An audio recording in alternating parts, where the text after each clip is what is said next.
Welcome to the video for lesson 4 of the Trust Faith study. So we're looking at trusting God in life's daily challenges. So in the last lesson, we looked at, kind of the bigger questions of life, looking at our futures and, difficult circumstances. But now we want to talk about how do we actually engage in trust daily? Because it's not just a call for the big times of our lives, but actually it's for every day. So we're going to look at a few different sections as usual.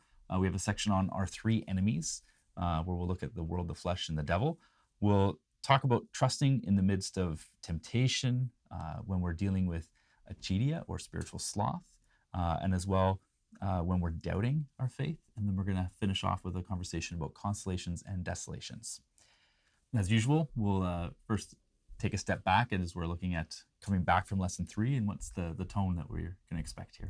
So we are expecting as leaders to see deeper sharing happening, deeper vulnerability with our participants. You may have to model that again and think about how you've navigated trusting in God in a big life circumstance and giving them space to process. Again, there's no judgment, there's no criticism that we want to project onto our participants as they share, because everything is relative, right, to them and to their circumstances. And we want to encourage them that they're bringing God into these really big struggles. We know it's a huge change, and we want to celebrate that and create a safe place to trust. And just also like a leader note at the beginning, an awareness as you're preparing is that a lot of these just themes that we're going to be working through are new. They're new frameworks about their interior life, like about the enemies, about the consolation and desolation. There's a lot of learning happening, and there'll be a lot of processing, I think, internally. So giving them freedom to take notes if something stands out to them and process as needed, I think, is a really good tip for our leaders. So we start by looking at what we're calling the 3 enemies here, the world, the flesh, and the devil. Can you give us a little description of each of those? Yes, the leader's notes on page 93 actually say, if you don't know against whom you're fighting, how can you make a plan to defeat them? So we're really looking to help our participants become aware of their interior life and of the enemies of the world, being the society we're living in, the place that we're going out to the movies and going out and socializing, and the things that we're seeing go against the alignment that we're trying to have to Jesus. Society is not necessarily supporting us in that yes that we're trying to make in our life. And just illuminating that helps participants be like, oh yeah, that's true. Mm-hmm. And of course, we're not saying that society's all bad, right? But we're really trying to point to the fact that, we're in a society that's less and less based in Christian values. And so it's going to draw us away a little It's going to bit. be drawing us away. So just an awareness of that drawing away. The flesh, that we experience concupiscence. Again, we want to make these truths like universal, these insights that this is a common experience that we would struggle to trust in God. And this is comes from our concupiscence. So we want to let our participants know that part of their interior, part of the enemy is our own fallen nature and our temptation to not trust God and to fall into sin. And the devil, meaning that this might be an outdated idea for some participants, but we're bringing it here because of that. Like we need to talk about that there's a liar, there's a deceiver, there's an enemy that might be informing us that we're not aware of, and we need to identify that so we can build strategies to overcome. Now, it's really important that for you as a leader, as you're navigating these, that you're not communicating fear about this, that you're not, the way you're teaching it doesn't cause them to be afraid. Or if there is fear, that you would turn to your leader's notes, especially on page 89, where we give you some notes of just how to navigate that. If there is fear, we don't need to be afraid. Jesus has won. The victory is there. We don't have to be afraid, but we need to be aware and sort through some of the things that we're living. And I find for participants, this section is really informative. Like they're just kind of like, oh, I thought that was me, or I didn't realize that there's lies inside that are not from me. It's so freeing to identify those and then to get to work on a strategy. Absolutely. So we then turn our attention to the 3 common areas of daily struggle. So temptation to sin, acedia, spiritual sloth, and when we doubt our faith. So can you help our leaders walk through that section? So the first one we'll look at is temptation to sin. And I think all 3 of these are things that we experience on a regular basis. And I think temptation to sin is probably one that we can all identify with. I mean, that's why we go to confession.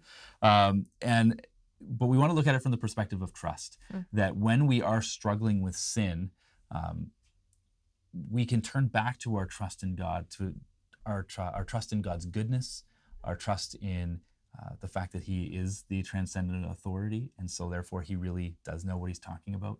And so when he establishes a law for us, that when we follow it, it's going to lead us to the good. And so what we want to encourage participants here in this section is to really look at it from that angle of trust and say, okay, if I'm experiencing temptation, how can I turn myself back to trusting in God and trusting in his goodness? When we talk about acedia, that's a word that many of the great spiritual masters and spiritual writers have spoken about as something that really holds us back in our pursuit of growth in the spiritual life and our pursuit of holiness. It's the idea of spiritual sloth or an apathy in our faith. It's, sometimes when we've experienced conversion, we can kind of have a high, and faith is exciting and challenges are something we relish them. We want to take them on. And for many of our participants, that's where they've experienced that. They maybe experienced that through the discovery study or some other point in their lives. And by the time they get to trust, maybe that's starting to wear off a little bit. It's a little bit like when you get married and you have the honeymoon phase that you often talk about, and then it's wonderful and things are great, and then you get into kind of the daily life and things can get difficult and things can all of a sudden you start bumping into each other, and then you can get to a place where you ask, am I going to engage in the battle today? Or and you wouldn't say to yourself, am I going to be apathetic about it? But that's really the question you're asking. So I think in the spiritual life we can have the same thing, that we start to get to the place where maybe the high of conversion has worn off, and now am I willing to step into the battle every day, or am I going to give in to apathy? And so again, turning in trust to God, knowing that whenever we step into the battle, it's going to be worth it. Whatever sacrifice we might have to make, whatever fight we might have to do against that spirit of apathy, that spirit of acedia inside us, it's going to be worth it to continue to grow in holiness and grow in our relationship with God. And then lastly, we talk about what happens when we experience doubts in our faith. And it's important that we talk about this as well, because I think sometimes we can think that if we experience a doubt that maybe, I'm turning away from faith or I've become a bad Christian. The reality is we all experience doubts. And so in a way, we want to normalize that experience, not from the perspective of saying it's okay to doubt everything, but if you experience a doubt, that's not the end of the world, because now it's an opportunity to turn back in trust to God and say, I'm struggling with something right now, as we all will, but how do I handle that struggle? And I think we look at doubting Thomas as a great example of that, where he has the doubt, but in the end he says, my Lord and my God. And we want to be able to turn back and trust and say, I'm struggling with something right now, but I do believe you're the transcendent authority. I do believe you're good. And so even though I'm struggling right now, I'm going to turn in trust back to you. So if we can get our participants, again, to look at these three common areas of daily struggle through that lens of trust, we're going to really help them find the ways to accelerate their spiritual growth and to be able to step into the daily battle. It's beautiful. And so we'll end with a quick conversation with a topic that I know you're passionate about, the idea of consolation and desolation. And I know you use this, you're a trained spiritual director, and so in your work with your directees, I know this is a big part of how you help them navigate their spiritual life. So talk to us a little bit about why it's so important that we can identify the consolations and desolations in our life. For a lot of our participants, they're at the beginning of their journey, of their prayer life, of their relationship with Jesus. And for many, we would expect and hope there is a rhythm of prayer, like a daily prayer, and they're attending and receiving sacraments. They're learning about the Holy Spirit and crying out to him. But we need to take some time here to take it deeper into their interior life and help them identify that there, in fact, are interior movements and motions that are happening.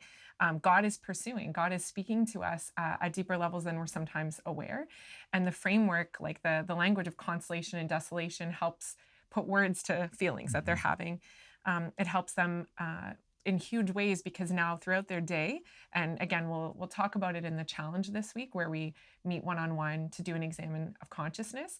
It's built upon these identifications of these motions interiorly. And I find for participants, it's so freeing to now go through the day seeing times that we felt close to God, we felt moved, we felt really loved and noticed by him, and then say, well, why? What was going on then? How come I felt so close to you? What was I doing? And we can often discover charisms or gifts or sources of his love for us, and that draw us deeper to him.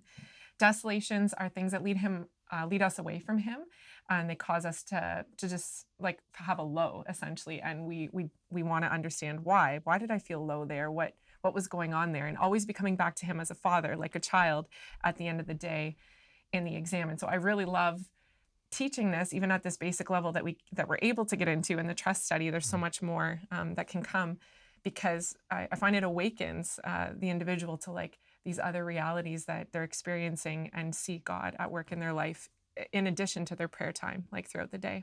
So that's going to lead us into our follow-up that Mhm. we'll do after the fourth lesson in this study, where we will look at the examen of consciousness, which, as you're saying, is really all about examining the consolations and desolations that we're experiencing on a day-to-day basis, and allowing the Lord to speak to us about what's actually happening in our lives. Mhm. So we'll be doing a separate video as usual on the follow-up, which now that you're coming to the end of lesson 4, you want to make sure that you schedule those, Mhm. and make sure you've allotted time in your week to be able to meet one-on-one with each of your participants.